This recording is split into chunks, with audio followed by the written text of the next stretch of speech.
Whoa, buddy, put that thing back in its holster. We haven't gone anywhere. I don't understand. Check out the MichaelDukesShow.com for information on how to get access to the podcast.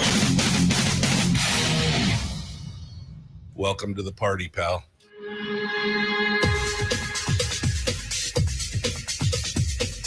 The Michael Dukes Show. The greed and the entitlement is astounding to me. What more could you want from a low-budget radio program? This is a dumpster fire. That was just BS. It is time to get a new perspective. We know just what you need, and we've got just the cure. Open wide and prepare for a steaming hot cup of freedom. I just don't fathom it. The Michael Dukes Show, streaming live across the world. Live around the world on the internet at MichaelDukesShow.com and across the state of Alaska on this, your favorite radio station and or FM translator. Good morning, my friends, and welcome to Monday. Welcome to Monday and Veterans Day. Veterans Day and Monday, both of them together all at once. Thank you to all the veterans out there for all that you've done and all that you did and all that you do to help keep America safe and strong and to protect us and the sacrifices you've made over the course of your service to this great nation. We appreciate you. We appreciate you. And today is the day that we celebrate that here in America and on the program. So we thank you so much for coming on board and for doing what you did. So today's Veterans Day, and a big howdy and thank you to all veterans that have served and to help us and keep us safe. Also today, we've got some other headlines and things that we're going to be discussing and describing and talking about all the different stuff that's going on out in the world on this crisp, clear morning. 18 degrees here at the old radio ranch. It was a nice weekend. It was really did some stuff outside here around the old house, trying to get some stuff cleaned up, some last minute things that we didn't get before the snow flew, and was really nice. I like it, and it could stay this way for the rest of the winter, and I'd be okay with that. I would absolutely be okay with that. So hope you got a lot of stuff done this weekend. Were productive or relaxed or whatever it is that you needed to get done. Today we've got, we got some stuff. We've got some stuff to talk about, and we're going to be discussing the latest election results. We'll also talk about some assumptions of the Congress, the congressional race. We'll talk about that as well. And some of the other things that are going on around the state, just kind of, it's a smorgasbord. It's a smorgasbord of headlines from around the state today. But I did want to start off the show again with a big howdy and thank you to all the veterans. Alaska has more veterans per capita than any other state in the nation. I think that there's a reason for that. I think that they find Alaska to be the land of freedom and the kind of the last bastion of challenge here in the United States. There's something about Alaska that brings that pioneering, adventuresome, duty-filled spirit. And so more than anything today, I just want to say a special thank you again to the veterans for all the things that they have done. Each and every one of them, even the guy who was just the cook in the background, maybe feeding the other troops, or the gal who was, fulfilling requests in the quartermaster's office, whatever it was, whatever you're doing, whether you're on the front line or you're a support troop, you made a difference because you were helping to do it. And I appreciate you, and I appreciate that. So it's kind of a crazy weekend. Lots of different things popped up over the weekend. I guess we can start off with some non-political stuff. Couple stories that caught my eye. One, this story just makes me go, what? Why is this is a story that is it's happening now, but the actual crimes took place over the last couple of years. And I've just got to comment on it. 2 motorists were convicted by different juries in separate cases for driving at construction flaggers on the Parks Highway. The Department of Law said 43-year-old Summer Powers Vaught of Houston was found guilty on multiple charges, including third-degree felony assault and disobeying an officer directing traffic for refusing to stop in a construction zone in summer of 2023. According to the department and KTUU, a flagger working near Sheep Creek Lodge, a mile 89 of the parks, testified that in late July, Powers Vaught disobeyed orders to stop her vehicle and drove at the worker. She then drove into the ditch to avoid a truck and fled the area by continuing to drive through the construction site. She faces up to 2 years in prison for the highest offense charged in the different charges that are multiple charges that are found guilty. And then in another case, 65-year-old Peter Stefanski of Talkeetna was found guilty of assaulting 2 construction flaggers near mile 100 of the Parks Highway. They said in July of 2018, man, the wheels of justice turn slowly. A worker reported that Stefanski had failed to stop his truck and drove towards 2 flaggers, striking one of them. The worker hit was uninjured. He was convicted of 2 felony third-degree assault charges and faces up to 2 years in prison for each charge. And the district attorney's office in Palmer reminds the public to always follow the direction of roadside flaggers to help keep everyone safe in construction. So, I mean, how much of a hurry do you have to be in to want to? I mean, I know it's frustrating. I mean, I know that sometimes it's like, it's like, again, another one, another one. But at the same time, what made you think that driving at somebody with your vehicle, all this other kind of stuff, I'm just, wow. I just don't even know what to say at this point that you would do something like this, where you would try and drive down or just drive through a construction zone.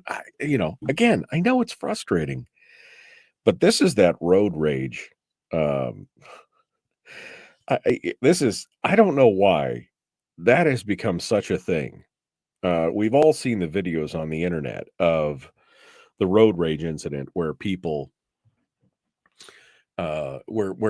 just, they're mad at somebody else for something that is usually minor or something that can't be controlled, and then they just do stupid things. I know someone who was trying to move some stuff down south and driving a big U-Haul, and they were going up a hill fully loaded with this U-Haul, and they could only get to 45 miles an hour, and as soon as they got to the turnout lane where there was 2 lanes so that people could pass, he pulled out, turned into the turnout lane, let everybody go by. One guy decides to swing in front of him and slam on his brakes with a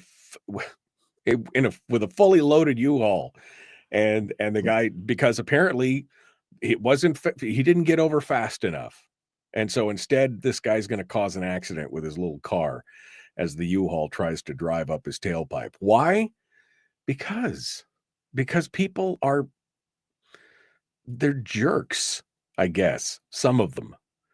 But again, assaulting 2 flaggers for refusing to, we're better than this, aren't we? I mean, aren't we better than this? It just seems like we are. It seems like we are better than this. Absolutely. Also out in the Mat-Su, what's going on in the Mat-Su? 2 people are facing a number of serious charges, including second-degree attempted murder after leading the troopers on a dangerous manhunt that shut down the park's highway for 2 hours last Tuesday. 24-year-old Daniel Buckwalter and 41-year-old Autumn Duksick of Houston were taken into custody after fleeing from police in a BMW and firing shots at marked trooper patrol cars and driving off the road near Miller's Reach. They both appeared in court in Palmer virtually from jail, and they're also under investigation for their possible involvement in a shooting where tailed by law enforcement after a person filed a ready report of their BMW sedan, which is ready is where you report every dangerous driver immediately. So I don't, again, apparently meth is one hell of a drug. I don't know, but it just seems like this is kind of crazy stuff that we're dealing with right now. But again, construction workers, flaggers, you're just gonna makes no sense whatsoever. Speaking of nutty, can we talk about nuttiness for a minute?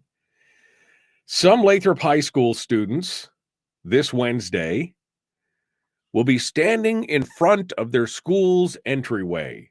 I hope they brought warm coats. It's a protest that's been called by the Sunrise Movement and the Alaska Youth for Environmental Action to have students walk out of fifth period class and stand against fascism and Trump. There's the flyer. The flyer, walk out against Trump. Our generation won't stand for fascism. It's so ironic that they're going on and on about fascism in a country where the electoral system, this is what democracy looks like. Isn't that what they scream from those big parades all the time? This is what democracy looks like. I mean, this is what is this fascism that you speak of? What fascism? I don't understand. Our generation won't stand for fascism. We stand for love, funding for education, women's rights, equality, access to health care, climate action. Okay. I mean, are you saying that anybody who voted for Trump or that he doesn't stand for women's rights? I mean, I've seen this and I've heard this, and there's been a lot of meltdowns on social media before and after the election about how fascism is about to come into play here. And I'm trying to figure out where that's coming from. What I did. By the way, the Alaska Youth for Environmental Action, one of the groups that's sponsoring this, is a program of the Alaska Center for the Environment that trains youth to be radical warriors for climate justice movement. Meanwhile, Lathrop's graduation rate is 73%, and students score just 30% on the state reading proficiency test and 16% on the math proficiency. So obviously, we're more concerned about what's going on in the social justice movement than we are about actually educating the kids. I mean, stand for what? I'm trying to wrap my brain around. I saw somebody else. I actually, I was going to pull a video and talk about it on Friday, but we didn't get around to it. There was a guy that was going on and on and on Facebook or TikTok or something, talking about all the things that you need to do to prepare yourself for the fascism of, what did you lose last time? This is the second time he's been in office. Did women suddenly have to all put on the red cloaks and the white hats and shut up and sit down during the last Trump administration? Did they lose a bunch of rights that I wasn't aware of? This all just comes down to theater, it seems like. But I'll tell you, probably the parents of kids who are going to Lathrop and Fairbanks listening to this program are probably like, my kid would never do that. Well, I would hope so. This is reason 1263 why I homeschooled all my kids, so they don't get fascism. Even if I didn't, again, he's not my favorite candidate. Even if Harris had won, I'm not going to be going, oh, it's fascism.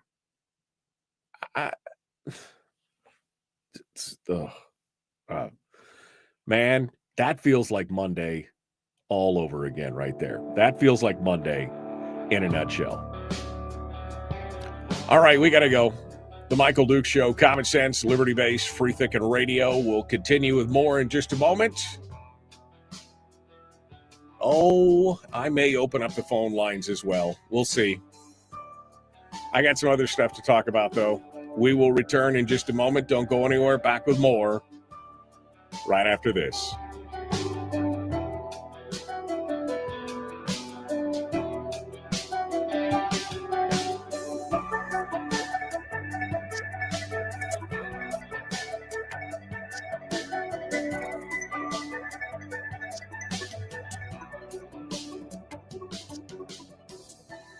If you missed the show, you can listen to it on your time with Dukes on Demand.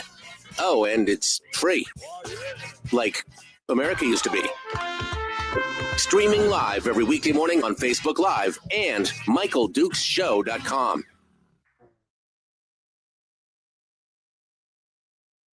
Okay. I mean, meanwhile, they can't read. Meanwhile, 1 in 4 fail out of school, but we're going to stand outside in the cold and protest because that's going to help. That's going to reverse the election. We won't stand for fascism. You keep using that word. I don't think it means what you think it means.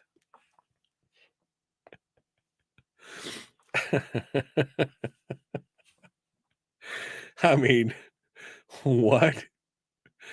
What? I mean, this is just wow.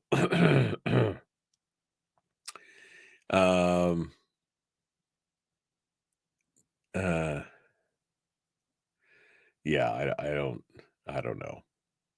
It just gives me hives to think about. Like, what are you guys thinking? What is going on? But I mean, I think it says it all when you realize that the kids who are pulling this all together are the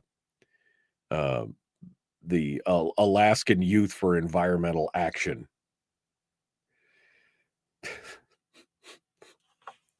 This is fascism. I don't think you understand how the system works. If you think that one person is going to be able to turn back the clock on so many of your rights and I just don't think that they can do it. Somebody, and I still can't see your names, and I apologize. It's a known issue now, and they're like, we're fixing it, but I still can't see your names. So everybody on Facebook is just showing up as Facebook user. So I don't know who this is, but they said they need to be in class reading books and learning what fascism actually is. Morons. That's exactly it. The word doesn't mean what the kids think it does. I mean, there's adults out there who are saying this, though. Like I said, I was going to use some video on Friday that was, I mean, I'm just watching this with my mouth dropping open like, this is what? Somebody says, this is absolute crap. Students should be expelled for being truant. They don't even understand what the word means. Teacher and radical groups need to be held responsible and kicked out of schools. Yeah, I mean, I just, somebody says you can't understand mentally disturbed folks. Maybe it's just this lack of accurate thought. It's just this lack of accurate thought of what it actually means. Tracer over on Rumble says the one who binge watch MSM are indoctrinated to engage in the anti-fascism protests. Did they take me off of Facebook? No, I'm still on Facebook. I'm on Facebook right now.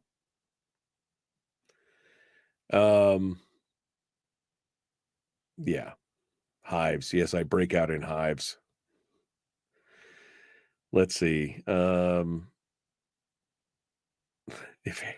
If Harris, what was that? Wait a second. If Harris had won, the parents would have been arrested because the kid was missing school.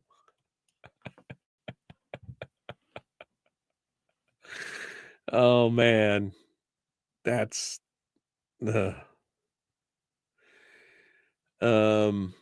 Another reason to remove your kids from the public school system, public education system.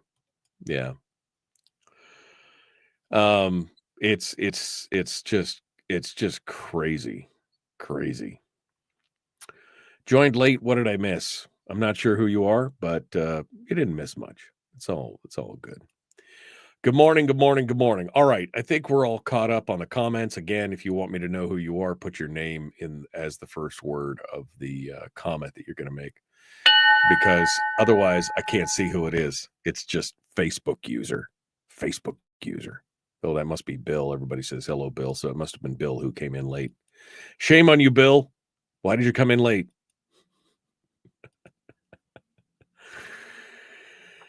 Oh man. All right. We got to jump back into this. I will probably turn the phones on an hour or two at this point, just to see what's going on. The Michael Duke Show, common sense, liberty-based, free thinking radio. Here we go.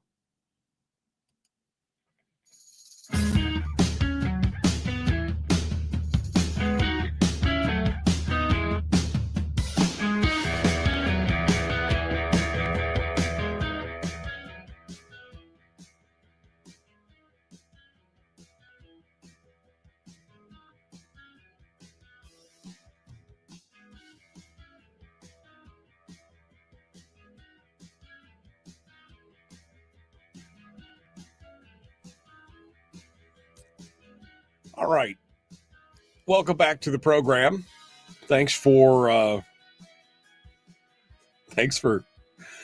coming in.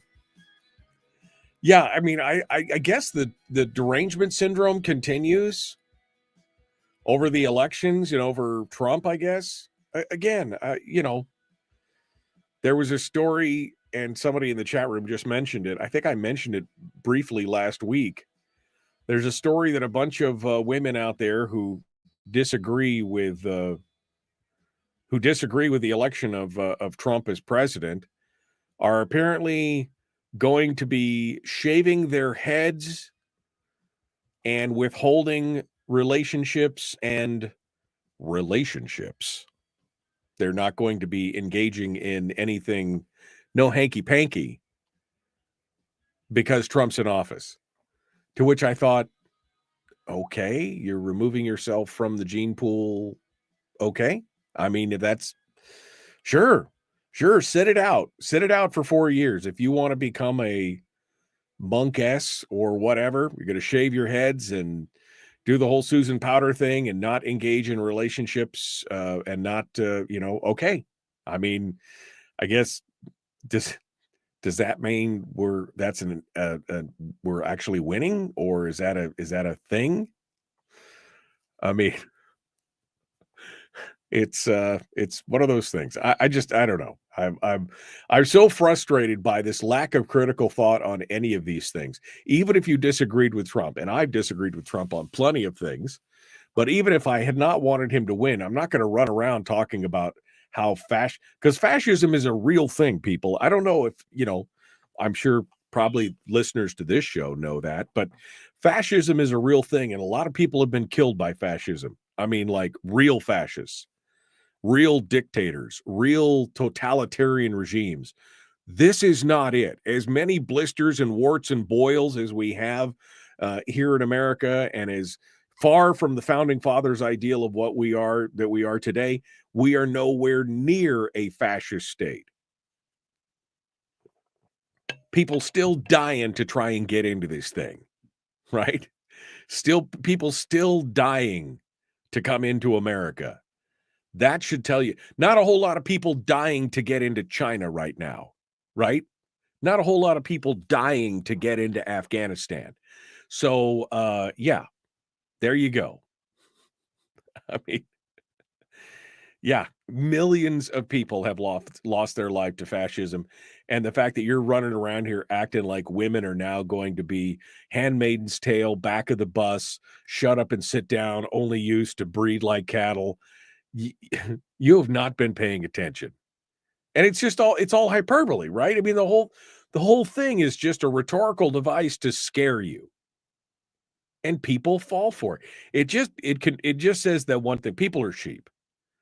You know, I don't fall on the one side of the aisle where I think Trump can absolutely do no wrong, but I don't fall on the other side of the aisle where I think he's a fascist because he believes things that I don't believe.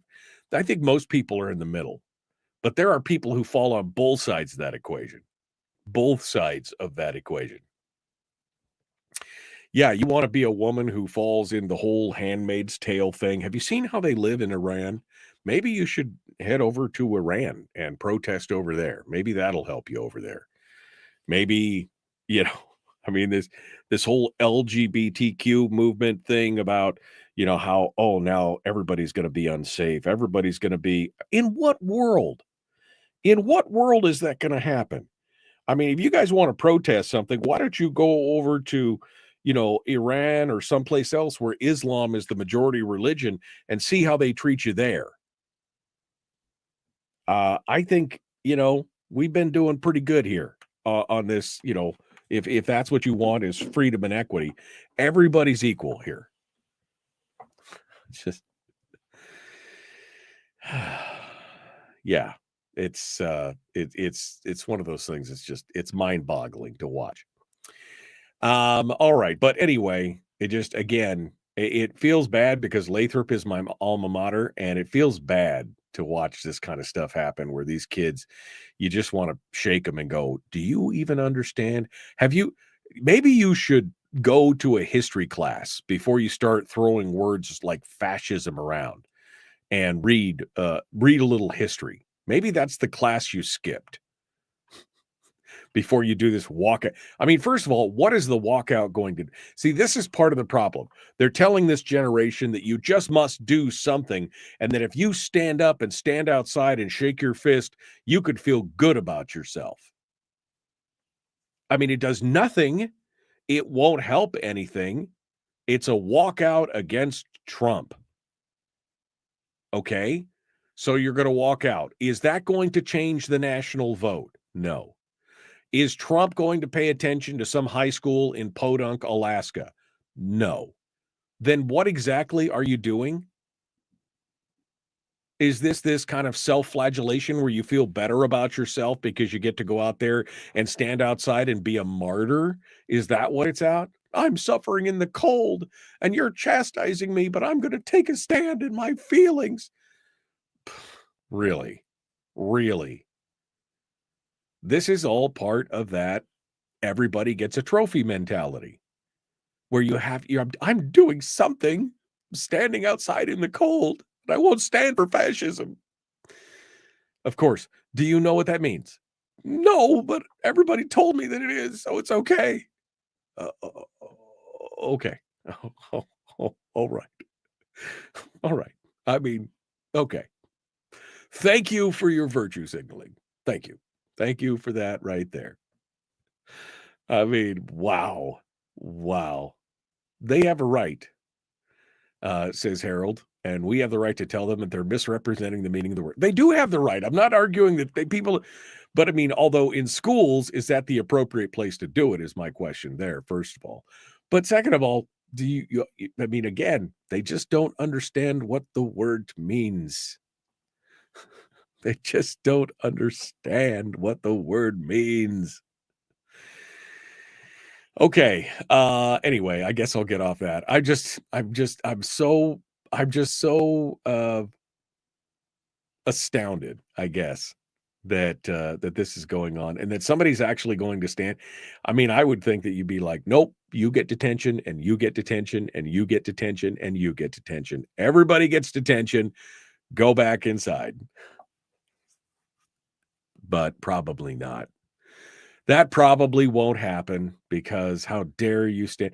Because, this all started at home. All these kids who are the Alaska Youth for the Environmental Action, their parents are probably all members of the Alaska Center. And they're like, oh, yeah, no, my kids are, don't you dare put my kids in detention for free speech. They're disrupting the school. Sorry. If I was a principal, it'd be like, sorry. It would be, bad juju for you. Bad juju for you. What else we got here? Big news for those of you who pay at the pump. If you pay at the pump, you may want to pay attention, and you live in the Matsu. The Alaska News Source has investigated and reported on how more of the Matsu area Snap Cards accounts have been drained. There's a skimming scam going on in the Matsu, in Talkeetna, and in other places, but it's going on across the state right now, where there's an Eastern European, what do they call it? A highly sophisticated Eastern European criminal groups are behind most of the scams. And what they're doing is they're putting skimming devices inside gas pumps and ATMs. So ATM skimming devices are designed to capture your data from your chips on your cards or your magnetic strips. And they are usually inserted deep inside the card reader on the gas pump or the ATM. So what they said is to take these steps, utilize ATMs inside financial institution or inside of interior bay or the closest drive-up window. If you're looking for an ATM with obvious tampering signs, something that's inoperable, pin pads that are loose, or stickers placed in unusual locations. If you're using gas pumps, use the gas pumps that are closest to the windows and the drive-up so people can see it, so they can't futz with the readers. And of course, the biggest thing is this is a new one. I hadn't heard this one. Always shield your PIN from entry with the other hand, because they've been known to put pinhole cameras in a location where they can watch you type in your PIN number. So which I don't normally do at a gas pump. I just, you type in your PIN or your zip code or whatever. But no, now you got to have your other hand over it after you've parked right next to the window to get your gas, because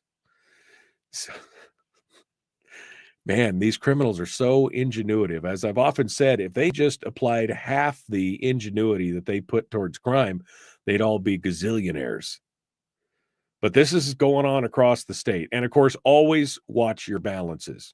Always pay attention to your balances, because you can get stuck on something like this. And they're draining everything from SNAP food stamp cards to debit cards, credit cards, et cetera, et cetera. So anyway, that's the final slice of crime story, I guess, that I've got out here for this hour. We're going to continue here in just a moment. Don't go anywhere. The Michael Duke Show continues. Jamie Allard's back in the news.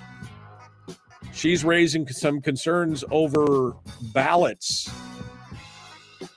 and we're going to find out more. She's got a records request into the Division of Elections. We'll see if we can find out more about that here in just a moment. The Michael Duke Show. Common sense, liberty-based, free thinking radio.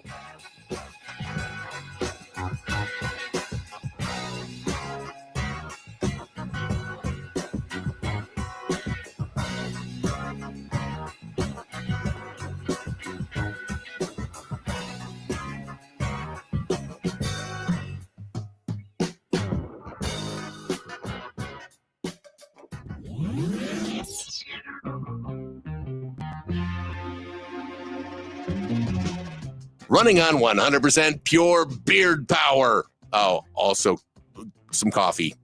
We dip our beard in coffee. Nice beard. The Michael Duke Show.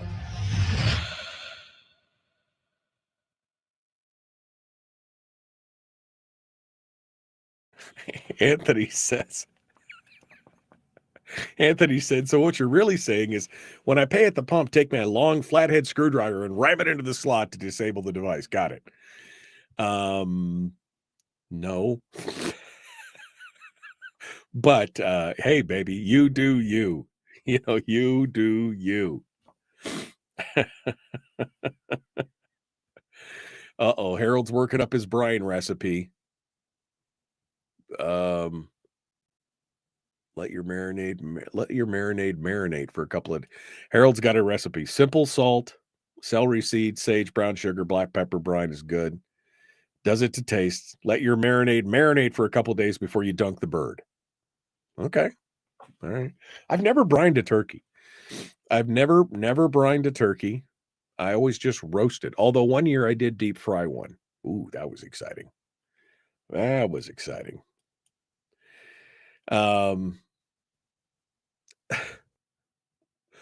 Any student under the age of 18 that did not vote doing a walkout, expelled for a week or at least a minimum of detention for a week. Give them a taste of what they call fascism.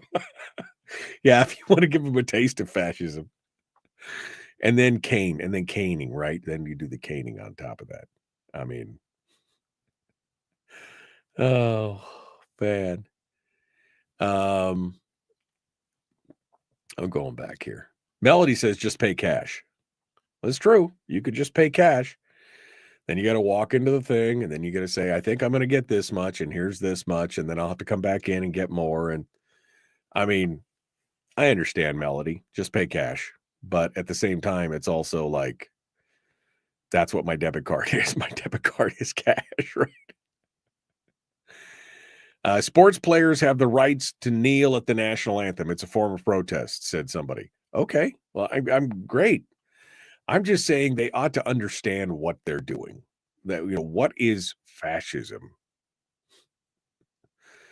Because this is not it. This is not it. But, no detentions. I know the makeup of the school board. There will be no detentions. Okay. We'll see what this sounds like. A Randy comment here. Is that a Randy comment? The definition of economic fascism is government control but not ownership of private businesses. Yeah, that would be economic fascism. Kamala's desire to put price controls on the thing, that is a form of fascism. That's 100% true on that.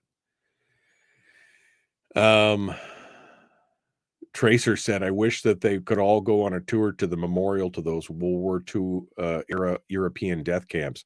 Then they know what fascism really is. Pretty much. Anthony also, this is what I was talking about. If the LGBTQ, protest in Iran, he said it would eventually become an aviation event under Sharia law. What he's saying is they throw them off the top of buildings. That's what they do with those people. So that's what they do there. I'm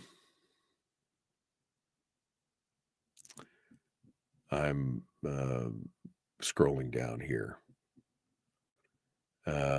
Any salt except iodized. I use the tap feature at the pumps. Yeah, I do too if it's there because it's easy and fast. Let's see. Pay cash and get robbed. Pay cash and get robbed the ancient way at gun and knife point? What are we, savages? Exactly. It is a pain, says Melody. It is a pain to pay cash, but I try to take out of my bank so much each week to pay cash for things. I mean, and that's your right. I just, again, I just have a tendency not to do that. But I will park closer. I will use the pump closest to the window. I will, cover my thing as I use my code. And then I will pay attention to what's going on with my debit card or my credit card or whatever I'm using to get it done, for sure. All right. If it were a fascist country, says Harold, would anyone have been able to vote? No. I mean, that's the thing. I mean, it's the irony of saying this is fascism when we just came out of a democratically, constitutionally mandated election, and we came out of it, and now they're screaming fascism. It's frustrating to watch. Okay. All right. We got to go. We're coming up on it. 25 seconds. I am going to open up the phone lines in hour 2. I can tell that I'm going to run out of gas on some of these stories. So we'll open up the phone lines and get your guys' take on fascism. Fascism. Fascism. Wrong one. Fascism. There we go. Fascism. We'll get to it. All right, here we go. The Michael Duke Show, Common Sense Radio.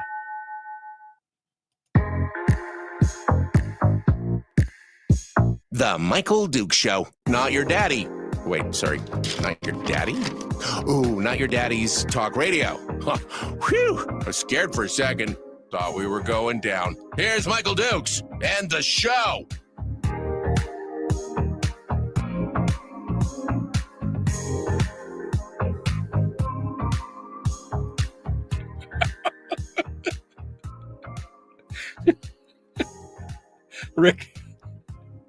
Rick in the chat room just said, you could have voted, but the ballot machine could have been rigged too. We were just talking about the skimming and scamming of the machines of the gas pumps and stuff.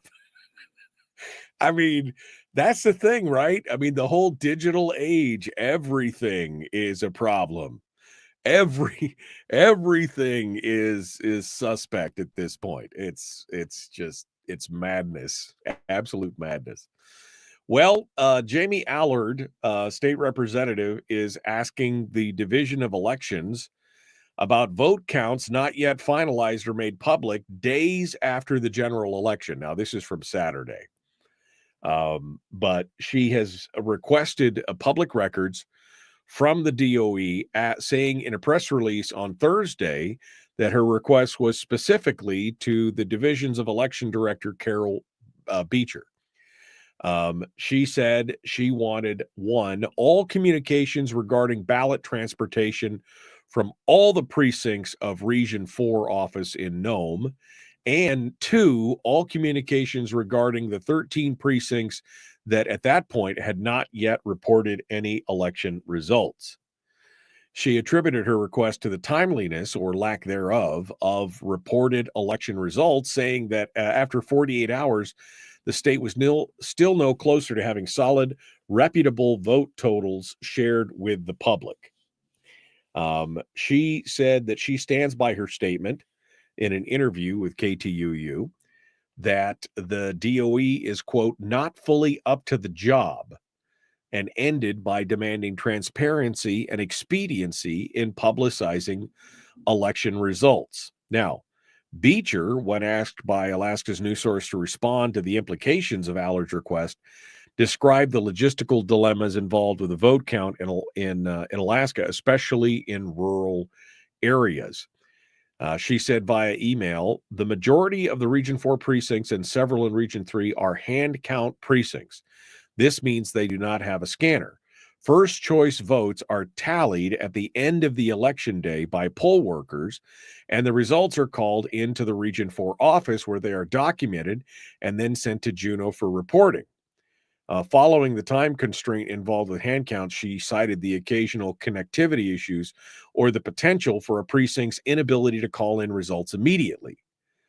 According to Beecher, all precincts from Region 3 and 4 have called in their results except for Atkisac, Akiak, and Nulato.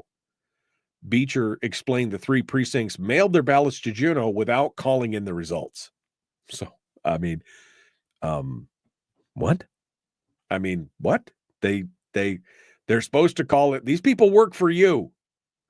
We won't have those results, she said, until we receive the ballots in Juneau. Once ballots are received for the precinct, they're scanned and the results are corrected if there were any discrepancies in the call-in information.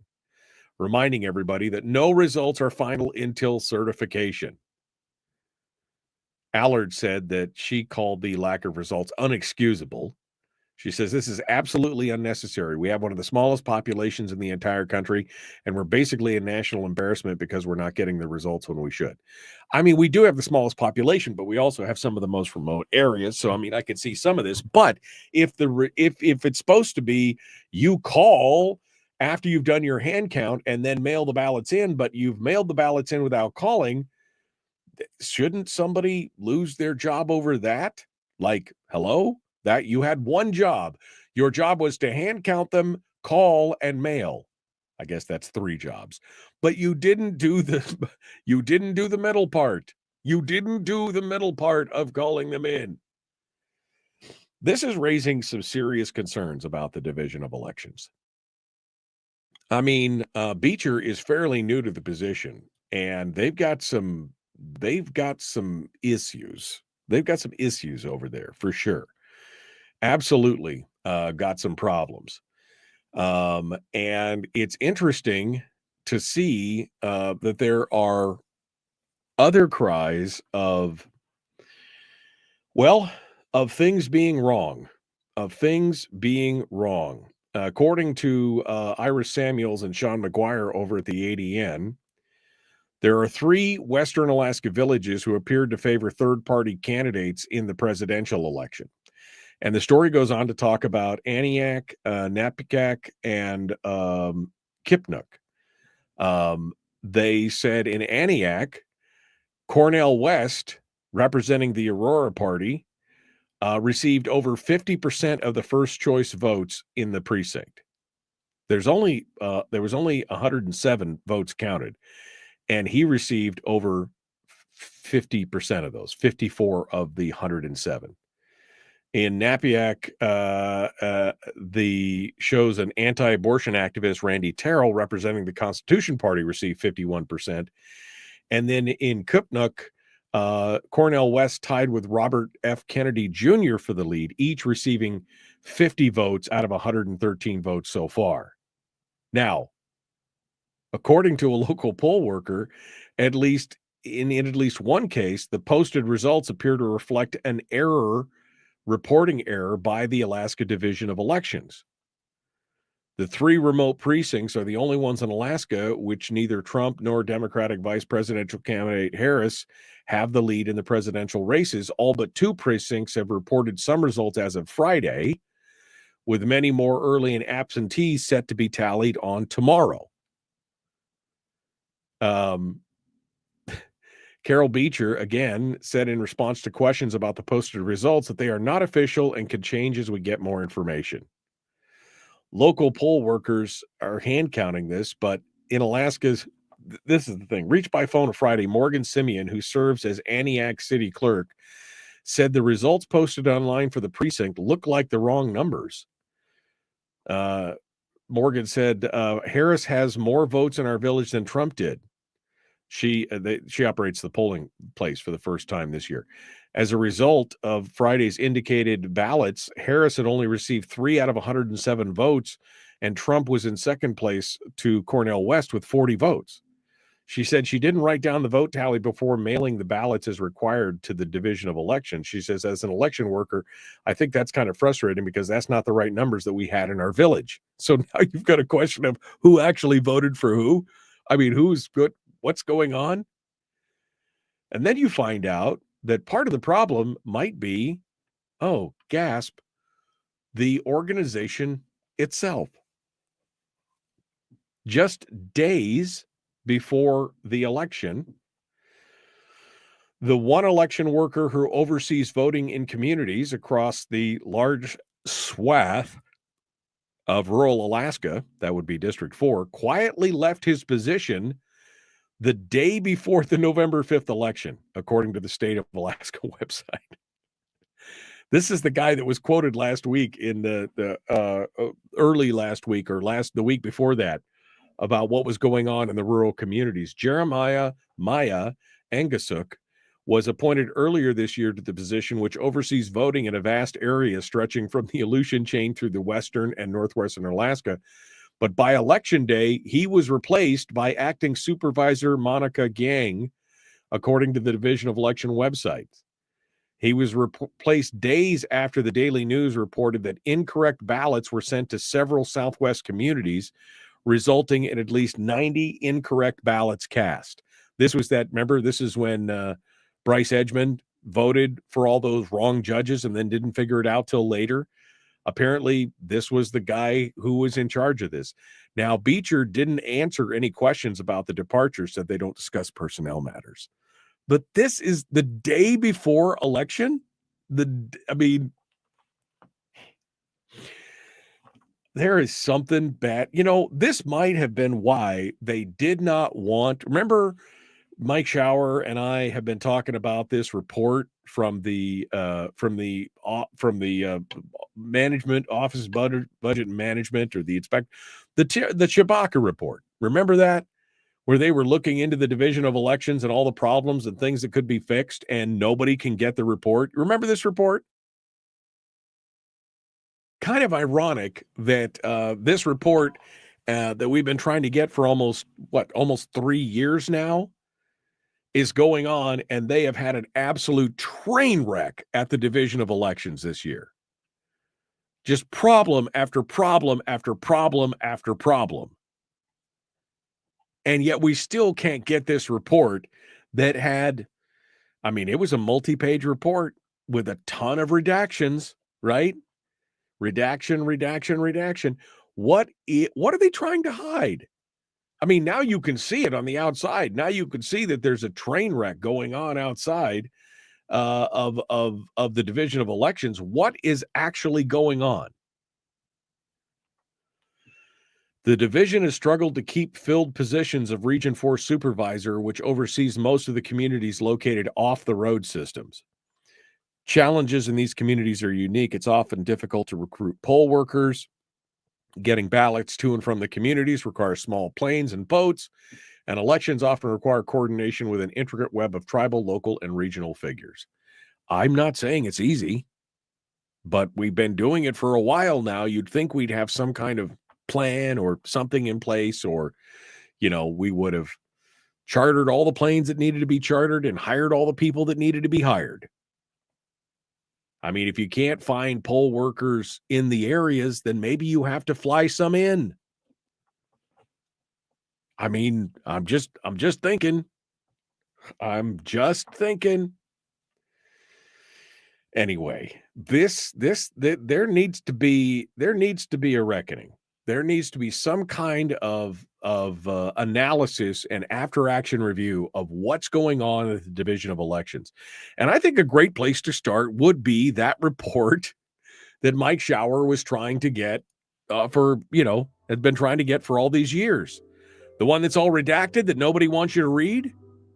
The one that Chewbacca said, oh, you probably should want to read that. She's seen what's in it. I mean, she's not saying what's in it because apparently there's a NDA or something, but something's going on. I'd like to know exactly what is happening over this. All right, we got to go. Hour 2 is dead ahead, the Michael Duke Show. I will turn on the phones on the other side just because, and then we're going to go over some of the new election results and look at what's going on with Nick Begich and Mary Peltola. Back with more.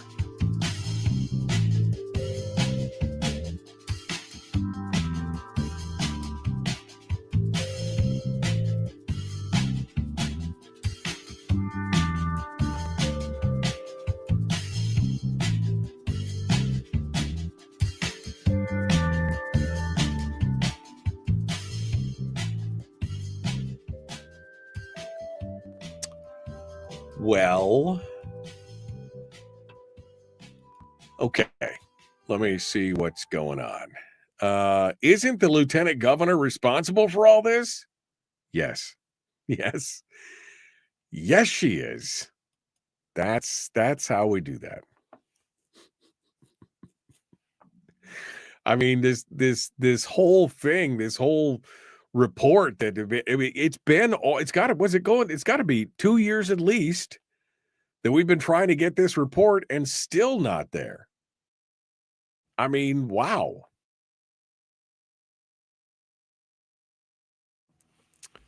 All right. I'm scrolling backwards.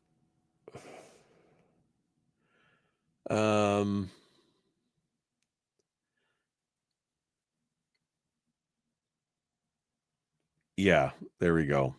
I'm sorry, that was Richie was asking Harold something. It wasn't Harold who said, if it were a fascist country, would anyone be able to vote? That was Richie asking Harold, or responding to Harold. So, yeah, maybe if you want to put your stuff at the end, that's fine. Put your name at the end. Just your first name. You don't have to put your whole name. That's fine. And if you want me to know who you are.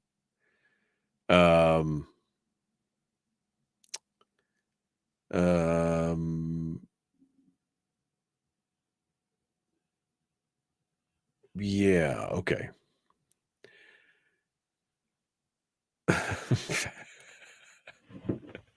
I think this is Jeannie. Fascism examples: EPA, ATF, DOE, IRS. Okay. Somebody's like, WTF, we live in a state of less than 1 million people. How hard can it be? Apparently pretty hard. Apparently pretty darn hard.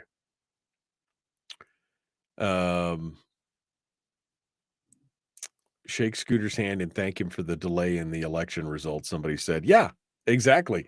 This is all, I mean, we used to have the elections were done and certified in a week. And, you know, here we are. We're not going to see anything until the 20th, 25th. I mean, yeah. And it's interesting.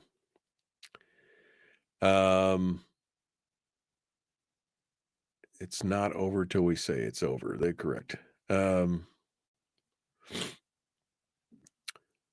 Okay. Yeah, they got the national election finalized before our podunk libtard state, says Joel. I mean, that's the frustrating part, right? I mean, you got it. That's the frustrating part. They struggle to find people to work elections. Firing people won't solve the problem. Yeah, I don't know if they're fired or if they said he quietly left. That's what they say. They said he quietly left his position. So probably like, this is such a hot stinking mess. I'm out of here. That's what my takeaway from that is that he was just like, nope, I am out of here. I'm not going to be part of this poop parade. I'm not going to be part of this total train wreck.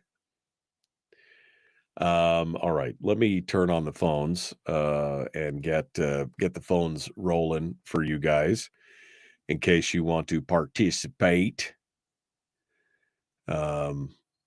Oh, this thing takes so long to get going on.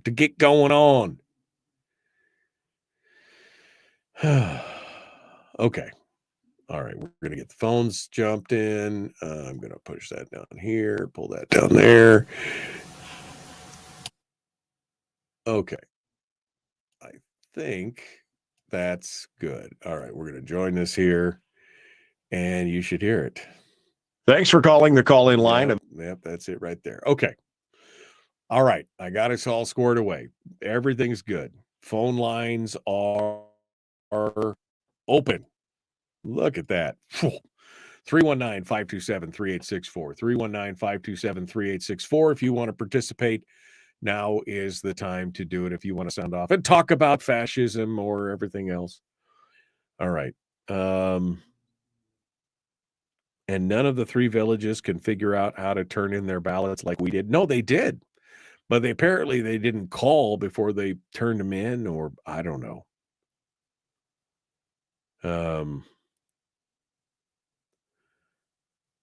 Okay. How and when can we find out if our ballots got certified or if they were instead exhausted? That's a good question. I don't know, Tracer. I do not know the answer to that.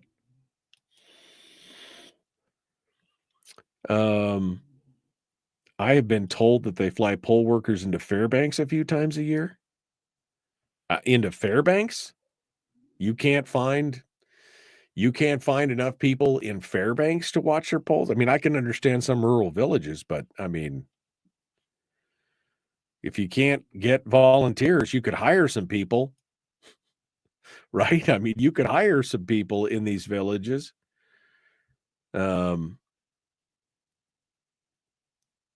I'm still scrolling through this.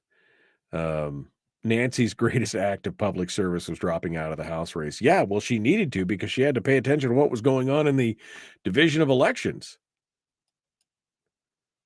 Mustread had an article about recalling Dahlstrom, says Terry. Well, I didn't see that one, but I mean, really. Should we still be calling phone lines phone lines?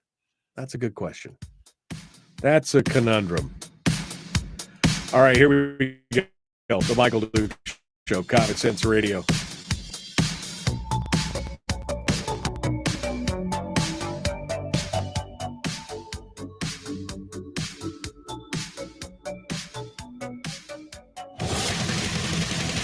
Whoa, buddy. Put that thing back in its holster. We haven't gone anywhere.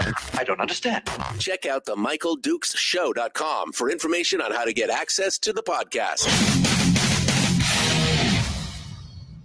Welcome to the party, pal.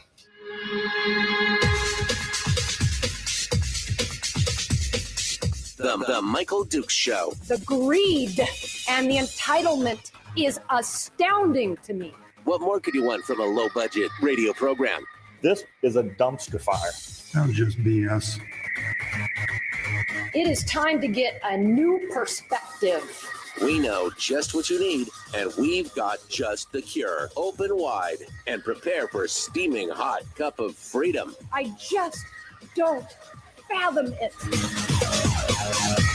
The Michael Dukes Show, streaming live across the world. Live around the world on the internet at michaeldukeshow.com and across the state of Alaska on this, your favorite radio station and or FM translator. Hello, my friends. Welcome to Monday and Veterans Day. So first and foremost, let me be, if you're just joining us here on the program and you're a veteran, let me be the first to thank you today for your service. Thank you for your service and for your sacrifice. For you and for your families and anybody else that has participated along with you in this. Veterans Day is our chance to say thank you to all of those who have served in whatever capacity, be they the camp cook, all the way up to the squad commander, to the battalion guys, to whoever it is. Thank you for what you did, and thank you to your families. Because sometimes there is some sacrifice in all that stuff, even if it's just moving around every couple of years and having to go to a new place and your family's having to kind of suffer through that. Thank you for all that you have done and that all that you do, whether you are a current active duty or you are just a veteran. We thank you for all that you have done on this beautiful Veterans Day. It's good stuff, and we appreciate you and more than you know. So happy Veterans Day for all you vets out there. We appreciate you. I have been going over some of the crazy stuff that's kind of happened around the state. I got a couple more stories, and I do have some new numbers. Some new numbers have come out of the state of Alaska. As of Friday afternoon at 2 p.m., we have some new election numbers, and this should be interesting to see. We'll go over a few of these as we continue to talk about it, and this means at this point we have all but 2 precincts reporting in. All but 2. 401 out of 403 precincts are now reporting in. That's 99.50% for those of you who are keeping track at home of all the precincts are reporting in now. And so we're going to go over some of those numbers now. That doesn't mean that they can, if they get the last 2 precincts, they can immediately announce it, because the absentee ballots and everything else have 15 days, I believe, 15 days from election day. So that would be the 20th when is the final day to receive all absentee ballots. And then the real counting begins on all the final numbers. And supposedly, we're supposed to have answers by the 25th. And it's supposed to be certified, I think, no later than the 30th. I think they're going to try and certify it by the 25th. But the 20th is the drop dead date for all the absentee ballots. So even if we get all of the precincts reporting in, I mean, Come on, people. It's been 7 days since the election happened. Why do we still? Well, Friday was 4 days, 4 days, right? Why did it in 4 days we didn't get they couldn't get the ballots from one place to another? Put that stuff on a plane and fly it out. Why does it take longer than 4? I don't know. All right. Maybe they lost that bag on the side of the road like they did before. I'm not sure. Not sure. Anyway, so we're going to go over some new numbers. We're going to talk about the assumptions of the congressional race between Mary Peltola and Nick Begich. We already talked about the Lathrop High School fascism rally. So we've talked about that. What was the other thing I was going to talk about? Oh, I did want to talk about this before we get into all the political stuff for this hour. I should make a mention of this because this just seems like this could possibly happen. And so first and foremost, let me just say, my heart goes out to the people of Kodiak, because of this incident that happened down in Kodiak. But at the same time, I'm like, what? 8 teenagers were injured in an explosion during a party early Saturday morning, 1:15 a.m. Saturday morning. One of the teens was arrested for allegedly placing a fuel drum in a fire. 20 to 40 teenagers were at a party about 1:15 a.m. at White Sands Beach when one teen reportedly placed a 55-gallon drum of fuel in a fire, causing a large explosion, according to the troopers. 8 of the teens were injured. 5 were transported in medevac to Anchorage area hospitals with moderate injuries. Now, thankfully, none of the injuries were considered life-threatening, according to the trooper spokesman. So there is that. So at this point, I can just go, what drum of fuel in the who thought that was, because they had to wait a while for that to, you know what I mean? That didn't just happen immediately, like he rolled it in and it exploded. That takes a few minutes for that stuff to heat up. And I mean, nobody was standing around going, you probably ought not to do that.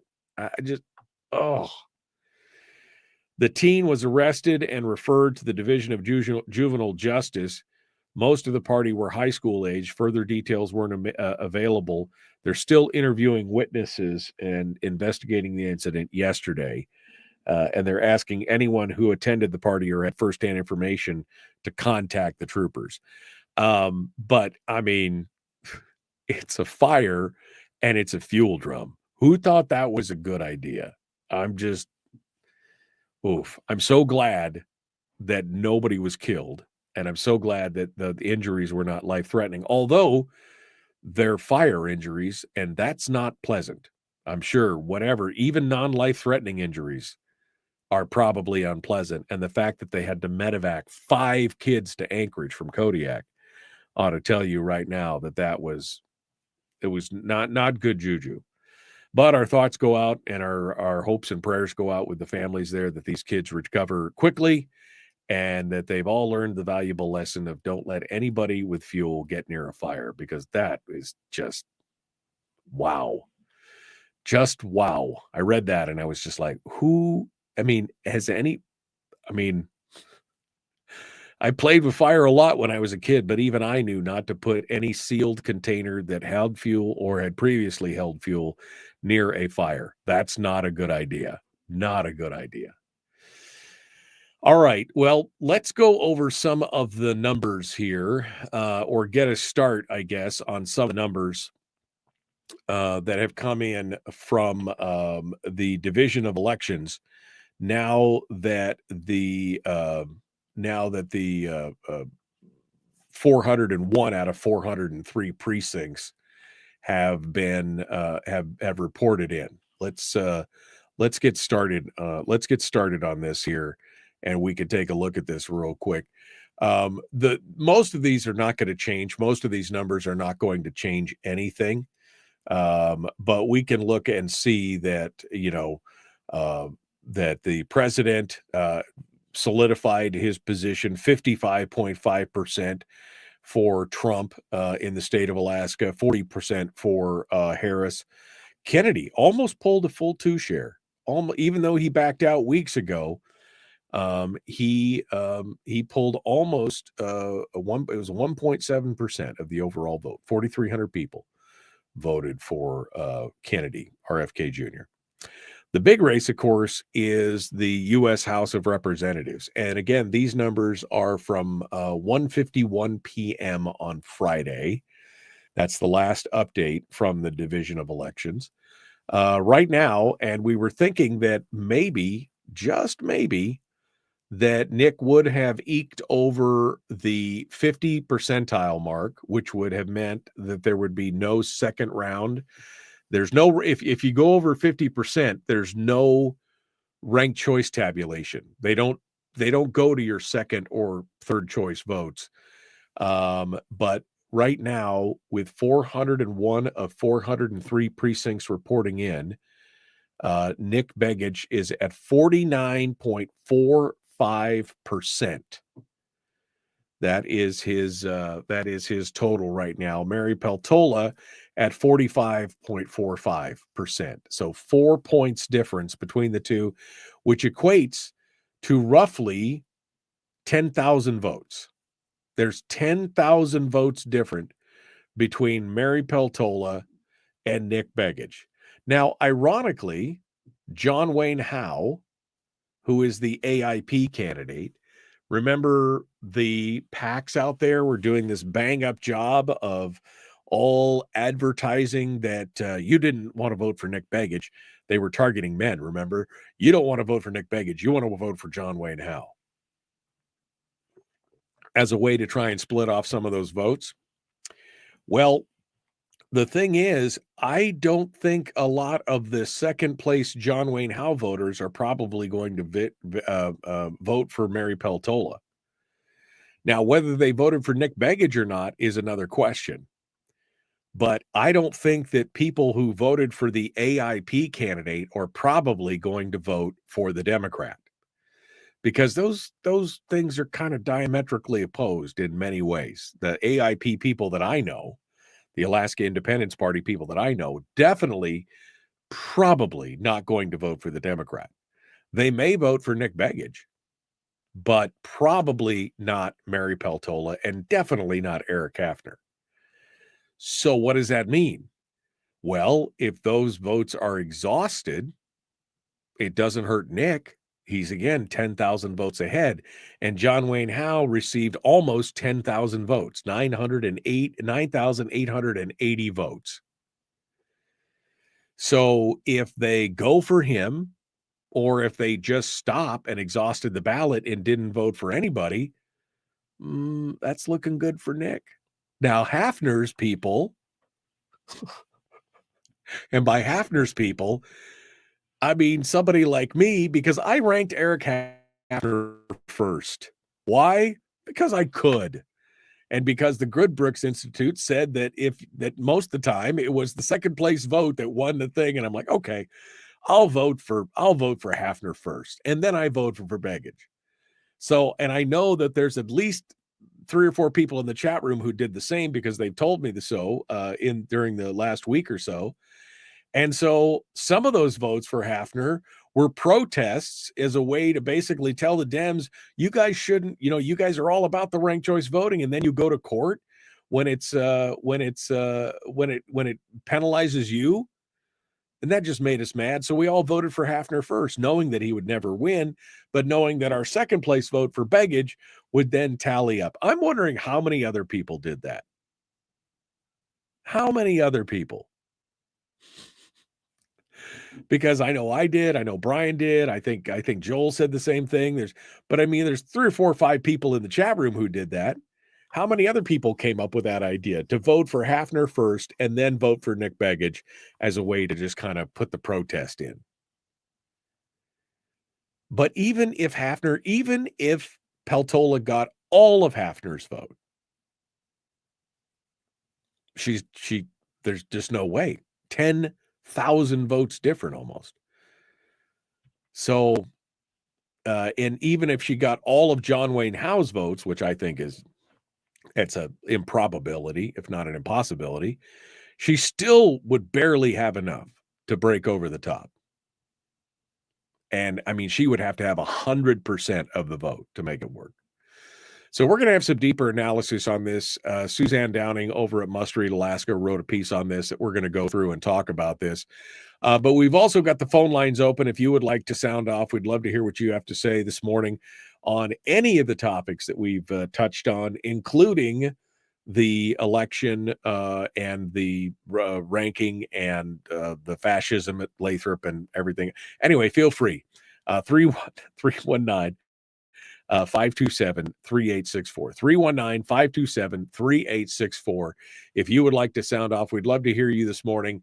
But we're going to take a quick break, and we're going to be back with more in just a moment. The Michael Duke Show. Common sense, liberty-based, free-thinking radio. We return with more right after this.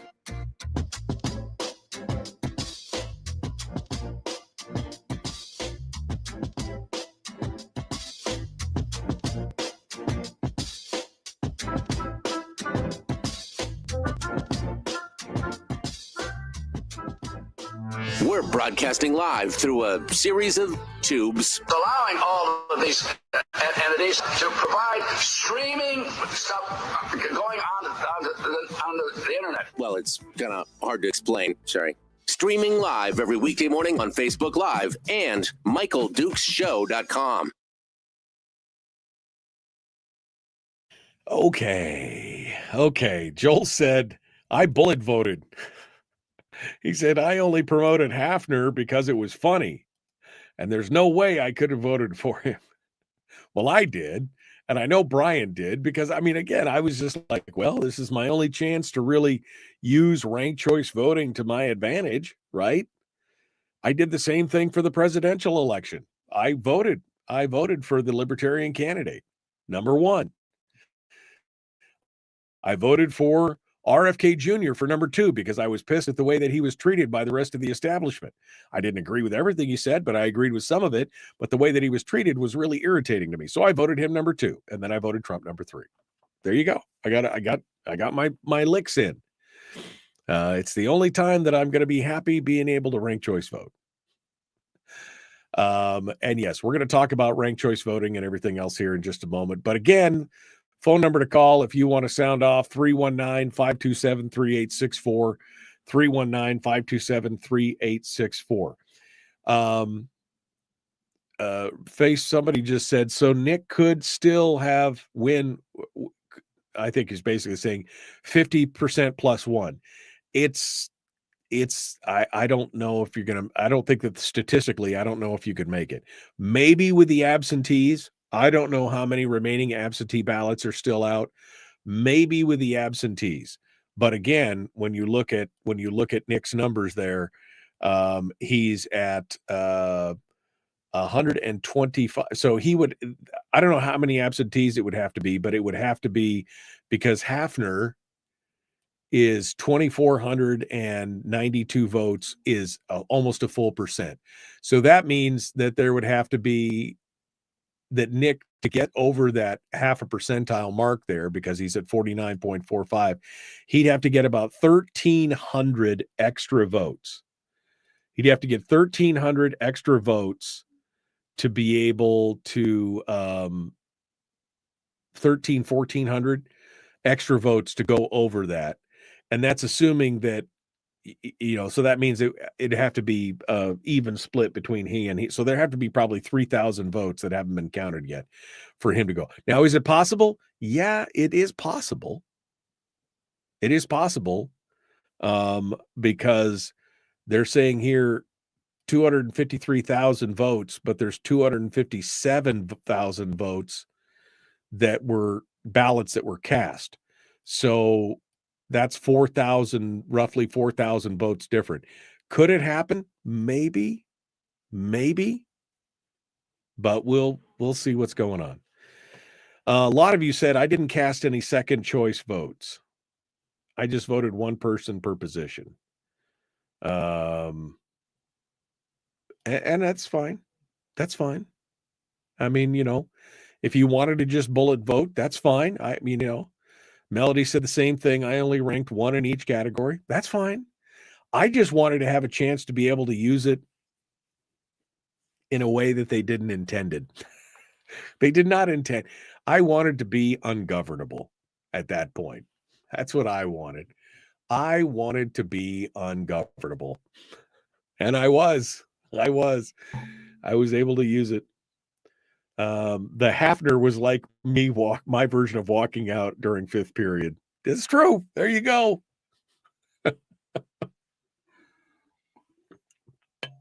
That's Brian. Okay. I'm going back through here to see if there's anything else. That was an expensive party. The one where the drum. Bet they don't do that again. Yeah. No, I mean, I know teenagers do stupid things, but that, oh, man.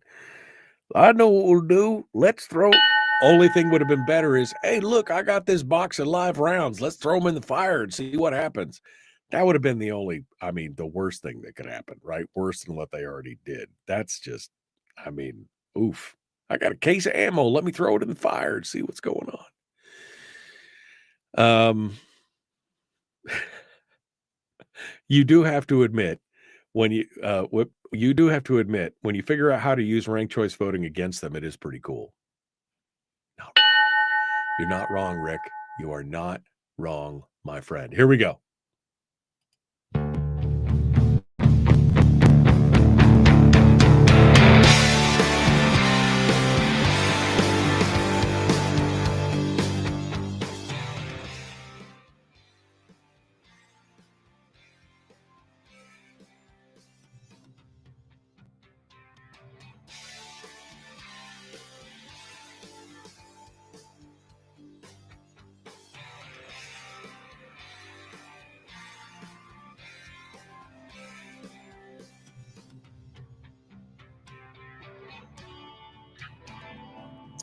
Okay. We're ready to go.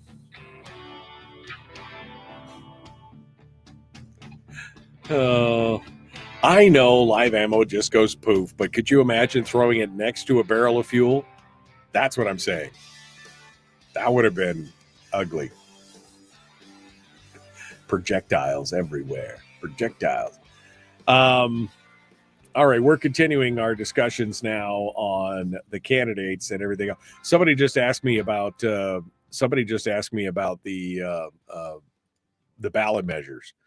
I will skip ahead. We're going to come back to the congressional race here to talk about it. I will skip ahead to the ballot measures real quick, just so that we can see what the difference is on the ballot measures. So ballot measure 1 definitely passed, and we've got some thoughts on this. I've got some commentary on this here, maybe if we get enough time today to talk about. 56%. It passed by 33,000 votes, essentially. 33,000 voted in favor of ballot measure number 1, the new minimum wage, paid leave, no talking about religion or politics bill. But ballot measure number 2, this is going to be a squeaker. This is going to be a squeaker. Now, again, 257,000 total votes cast in the election. But the number of votes, total votes for the ballot measure number 2, 247,000. So there's 10,000 unaccounted for. Now, whether people just didn't vote for it, whether it's in the absentee lot, I don't know yet. But currently, the ballot measure is passing 50.84% to 49.16%. Now, this tells you this is almost exactly how close it was when ballot measure 2 passed the first time, when they instituted ranked choice voting. There's essentially a difference of about 4,200 votes between the yeses and the nos. with 400 of 402 precincts reporting. So again, 99.50 total. Because that's the statewide precincts, not including the presidential and the national elections for the congressional candidates. But again, only 4,200 votes separating the two. This is going to be close. It's going to be close. They have until the 20th, so we've got 9 days before all the absentee ballots have to arrive. And we'll see. We'll see how, but it looks like, as of this minute, that ranked choice voting is going to be repealed, which is, I mean, good news in my opinion. So we'll see what happens, and the two precincts that haven't been reported, if they are one of these 3 western villages, then there's not enough votes in there. Aniak, Napiquac, and Kipnuk are home to 312, 224, and 455 registered voters, respectively. So you got about 1,100 voters there. 1,100 voters. So still, even if they all voted one way or the other, still not enough to push this up over the top. If two of those precincts are those small rural communities where they're having the problem getting the details back out of them. But we'll see. We'll see what happens. But ballot measure number 2 is going to be super, super close. I mean, it's kind of amazing when you think about it. The fact that the no on 2 people spent, well, I don't know what the final number is, but at one point it was $12.5 million, almost $13 million. It'll be interesting in the aftermath to see exactly how much was spent on that. But I imagine it was a significantly, it was a big amount. It was more than $12 million. And yet, if they do win, it'll be but they could lose by a squeaker as well. So it'll be interesting to watch. All right, let's get back to the discussion on the U.S. House of Representatives. Again, the Begich and Peltola race. So we've got a 10,000 vote difference between 125,000 for Begich and 115,000 for Peltola. And again, that number is basically made up of the difference between John Wayne Howe and Eric Hafner. But I, as I said earlier, I'm not sure that that's going to matter as far as the round robin. But let's get into Suzanne Downing's analysis of it. She wrote a piece for Must Read last week on Friday, and said, due to the vagaries and unknowns that come with ranked choice voting, Alaska still has no congressional representative elect. And one of the things that irritates me about this is this actually has to do with seniority as well, because the longer that they have to wait to decide who actually won, so if Nick does win, the longer that they wait to announce that he's the confirmed candidate, the lower on the totem pole he gets. He will be the last guy in the door with ranked choice voting. He will be the lowest member of Congress when they get done, because again, it's by seniority for as long as you've held the seat. So somebody who was announced on election night or the day after election, he's got seniority over Nick, who will be 20 days away. See what I'm saying? This is another gift that we don't really think about for ranked choice voting, is that seniority.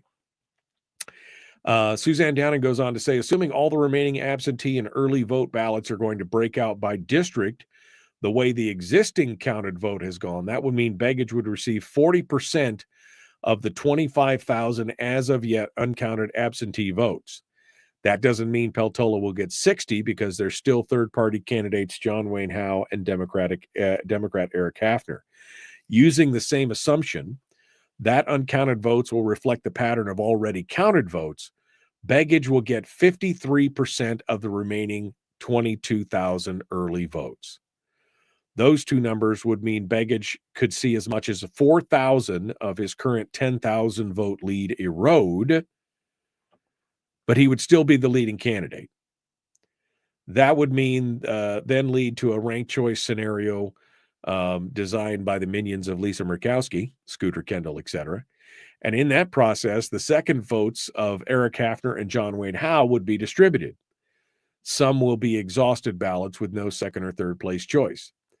But because Peltola spent millions of dollars trying to reach white working class men with a message that they should only vote for Howe because only he would be conservative enough for them, those voters who believed her are not likely to mark Peltola second. Those are not Democratic voters who she was trying to manipulate with her message. They were conservatives. Before the ranked choice process, we predict Begich will lead by as much as 5,600 votes. As Hafner and Howe are eliminated, the total universe reduces to the binary choice, Republican Begich and Democrat Peltola. Now, with the other two out, Begich is highly likely to win by a margin of 2,000 to 6,000 votes. Now, whether the Peltola campaign of the Democrats will then sue the Division of Elections over some aspect of the election is unknown. They have sued at every turn during this election season, and past performance may predict their future behavior. But the National Republican Congressional Committee has sent lawyers and staff to Alaska to ensure the vote count is done properly, and they are now on site in Fairbanks, Anchorage, and Juneau. On the other side, the Democrats have not even put a person in charge of observing the absentee ballots adjudication process in Wasilla, a recognition that they know things are not going well for them. So no votes counted today because it's election day. The next count will be on tomorrow, on Tuesday. That'll be the next vote count, and so we'll see what happens. But again, we've got up until the final day of the 20th to know what's happening then, because that's when the final vote tally comes in. And I mean, I think her analysis on this is spot on, because again, AIP candidates, they are not going to vote. AIP voters, rather, are not going to vote for Mary Peltola. Even if they took her advice and voted John Wayne Howe over Nick Begich, they're more than likely not going to vote for Mary Peltola. They may vote for Nick, or they may abstain and exhaust their ballot. They may be like many of the folks in the chat room today have already told me that they bullet voted. They voted for one. Okay, that's fine. Got no problem. I feel like I sandbagged my vote a little bit, so that people could, so that we could see how it all laid out. I know that Nick's going to have at least a handful of votes that come from people like me who voted for John Wayne Howe or Eric Hafner first. And we'll see what happens. But the good news is that statistically, the probability is, if everything being equal and everything breaking the way that it has broken so far, Nick Begich will lose some of his lead, but in the end will still defeat Mary Peltola. And in the end, isn't that really what we wanted in the end? I think that pretty much sums it up right there. So we'll be watching tomorrow. Again, will be the next vote count, and we'll have more numbers probably by Wednesday to know more and have some more discussions on this. Maybe we can do that with State Senator Mike Shower. We'll have more information, and we can go from there. All right, phone lines are open, 319-527-3864, 319-527-3864. If you would like to sound off, we'd love to hear from you. Right now, this Alaska House, this new announced bipartisan majority, some lawmakers are saying, wait, that may be just a little bit premature. Just a little bit premature. You've maybe counted your chickens before they're hatched. We'll talk about that here in just a moment. Don't go anywhere. The Michael Duke Show. Common sense, liberty-based, free thinking radio.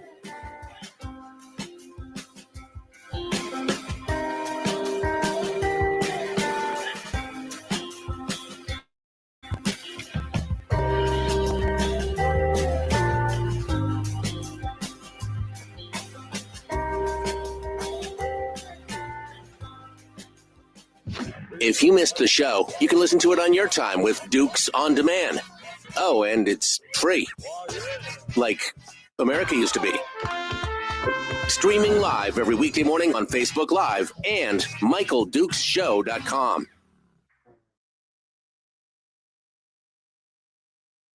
All right. We're in the break right now.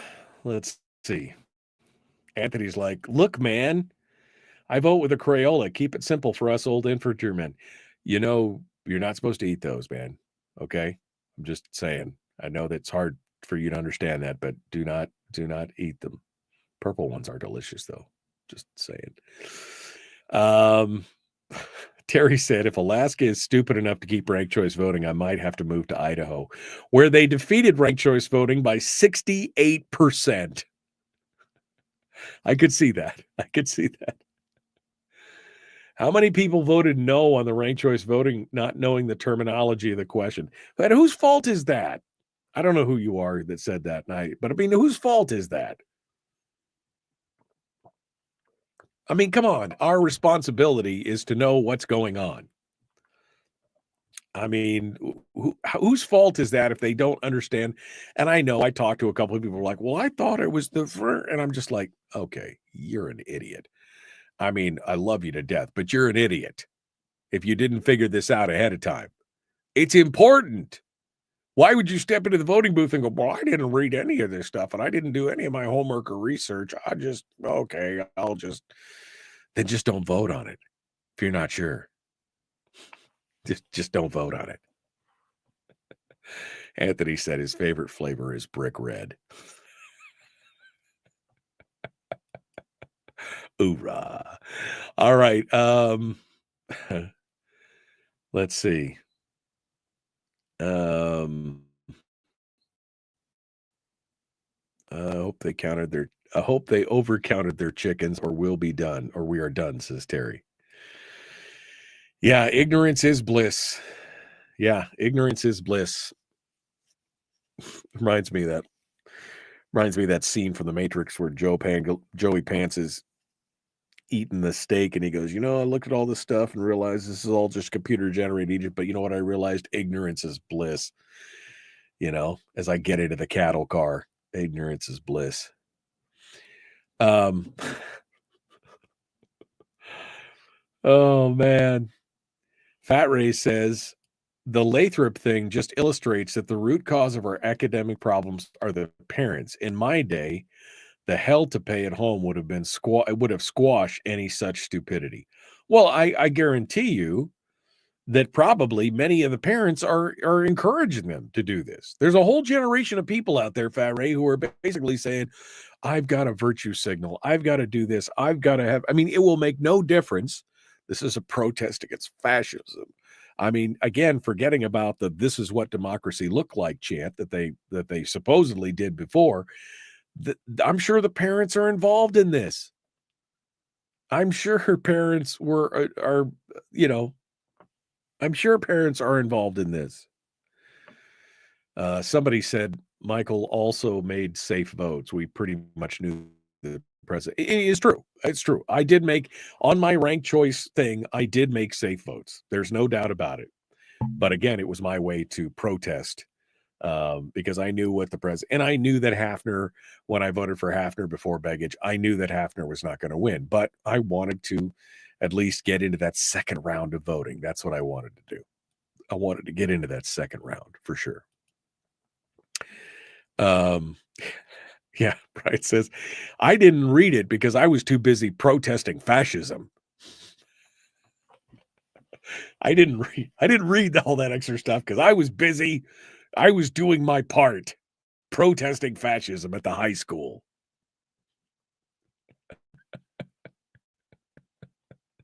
You win the internet today, my friend. You win the internet. All right, I got one line on hold. Looks like Bill's over there. Let's just make sure it is Bill. Good morning. Is this Bill? You bet. Okay, Bill, hold the line. I want to be right back to you. You're going to be first when I get back on the radio here in about a minute. We're going to be back on the radio, so don't go anywhere. All right. Fletcher is a parent. Yes, all these people are parents, right? I mean, all these folks on both sides of the aisle, they all are parents. But I mean, who lets them do what they're doing there? I agree with Ted. I agree with Ted's question. What was Ted's question? Did I miss something? Let me scroll backwards here. I don't know. What was Ted's question? I missed Ted's question. Teresa says, I agree with Ted's question. I don't know what Ted's question was. Team evil, says Fat Ray. I don't think they're evil. I think that they're just dumb. I again, never ascribe evil to basically stupidity and incompetence, I think is the paraphrase of the old question there for sure. All right, we're going to get back into it. Here we go. We're 10 seconds out. The Michael Duke Show. Common sense, liberty-based, free-thinking radio. Like, share, subscribe, ring the bell, do the thing. Here we go.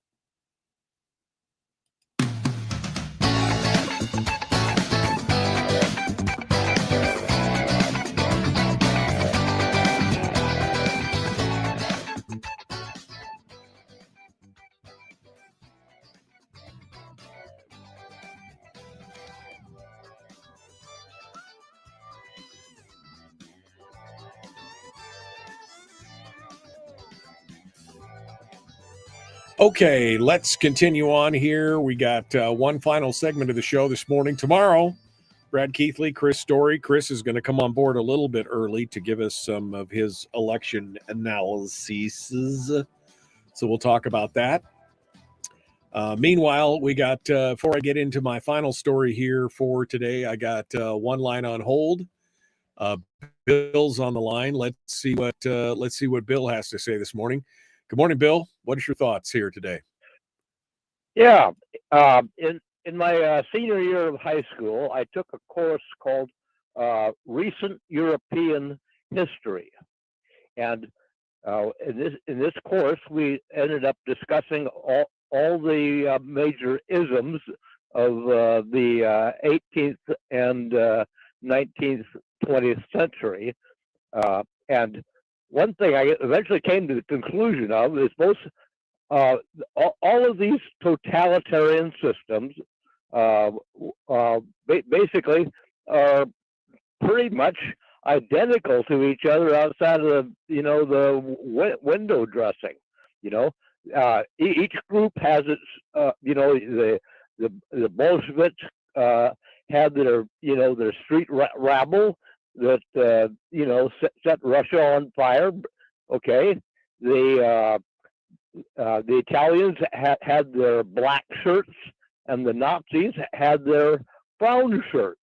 Okay, for street rabble to make a bunch of trouble, and then I don't know whatever became of the black shirts, but the brown shirts were pretty much shut down once that the Nazis had consolidated power, and in each case you have a totalitarian government which basically controls pretty much every aspect of life, and they all of these totalitarian systems generally make sweetheart agreements with certain major industries in their country of origin, and that's the same thing that we have going here. The Communist Party posing as Democrats has their little sweetheart agreements with various favored labor unions and their corporations that they like, and the ones that they don't like. And so the ones, like we had there with the Solyndra, making the whatever it was, solar panels or something like that. General Electric nowadays, I think, and Siemens and companies like that have their little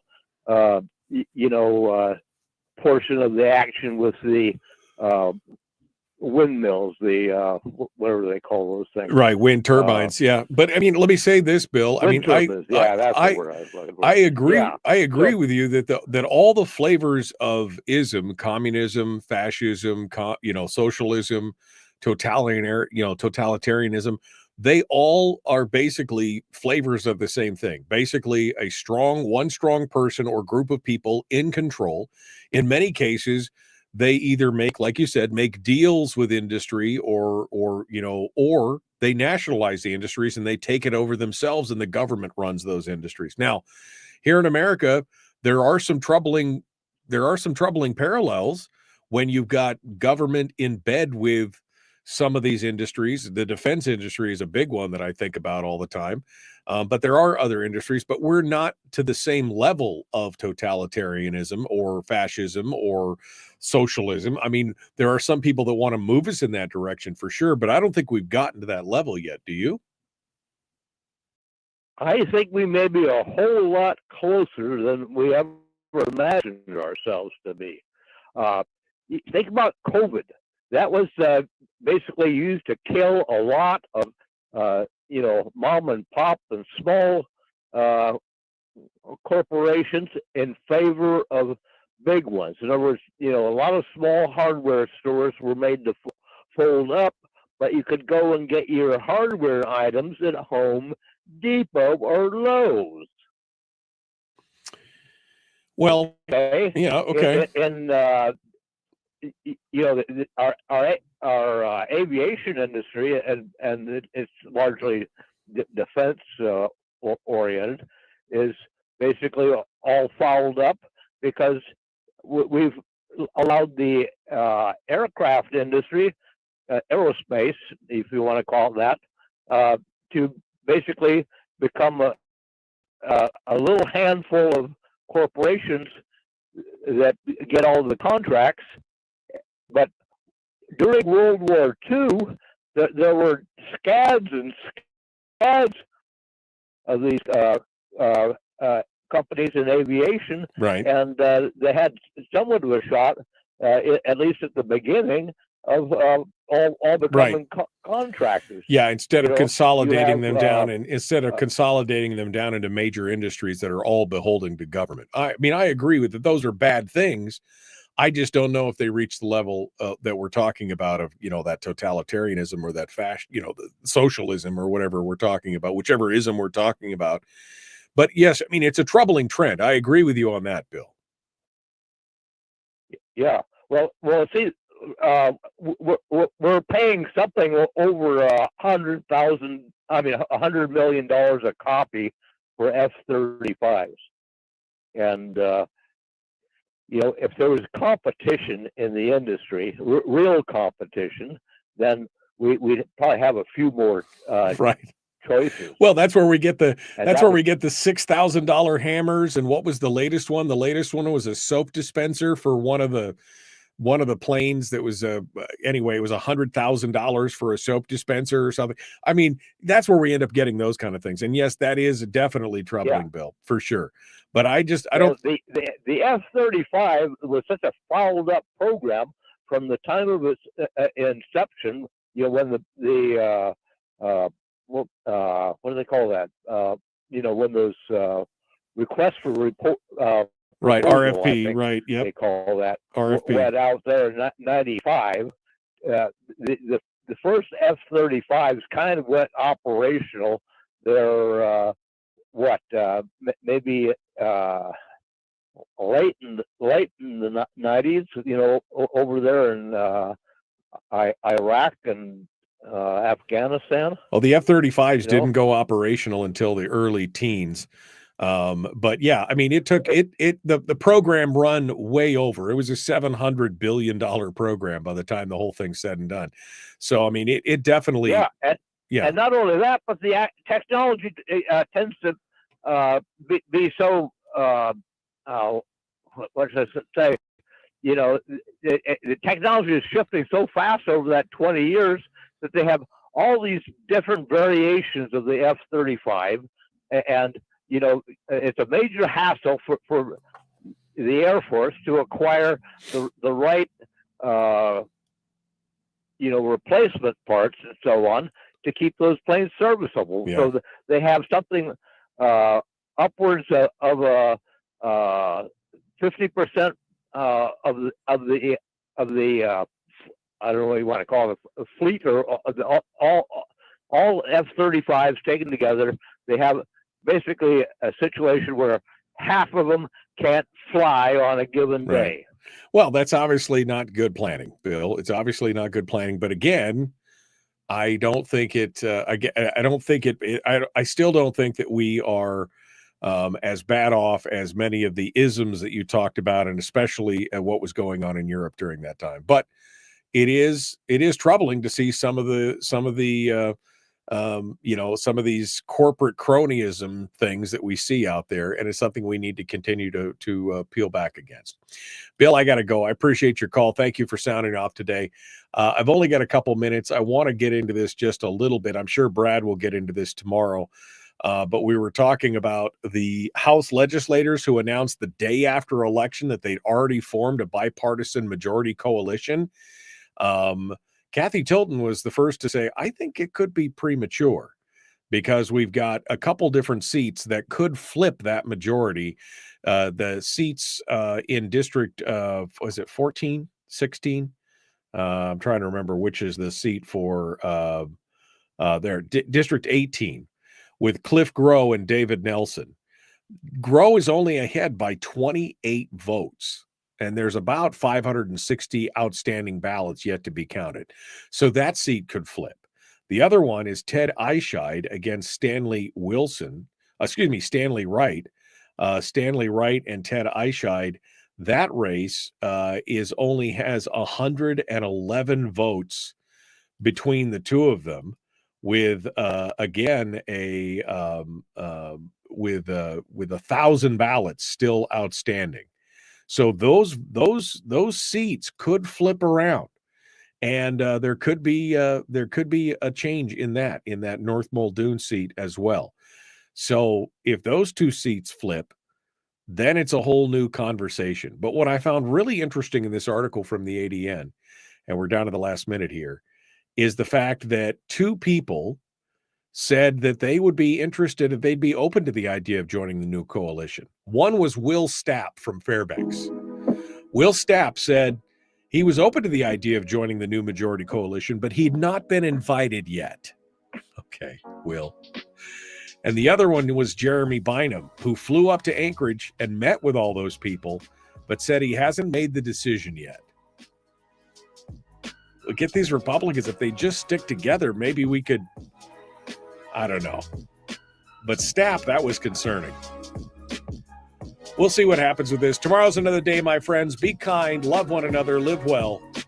We got to go. The Michael Duke Show, Common Sense Radio.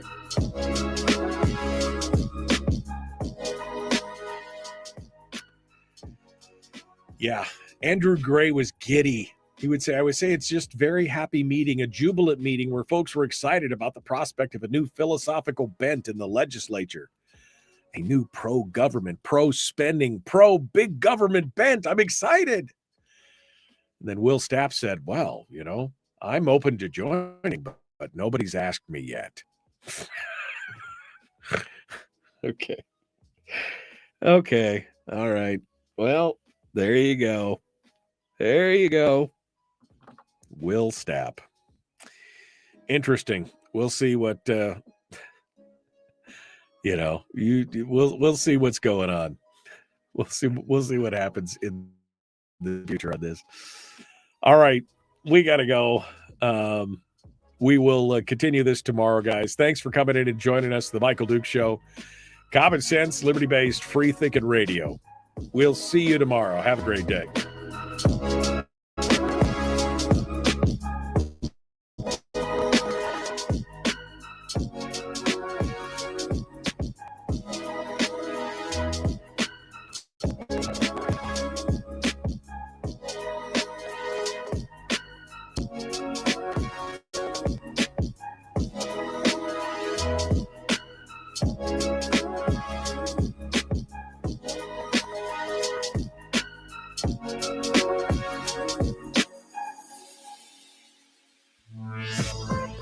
We've shed our terrestrial radio skin, and now we are slimy lizard internet people.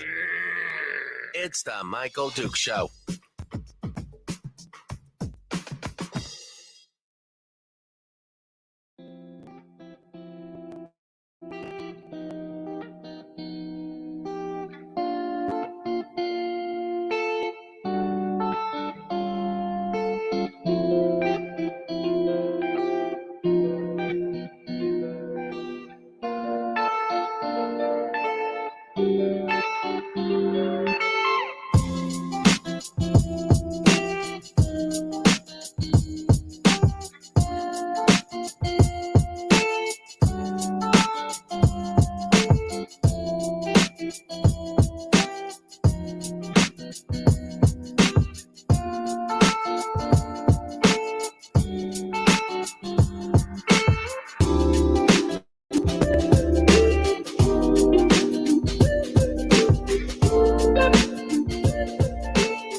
Thank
you.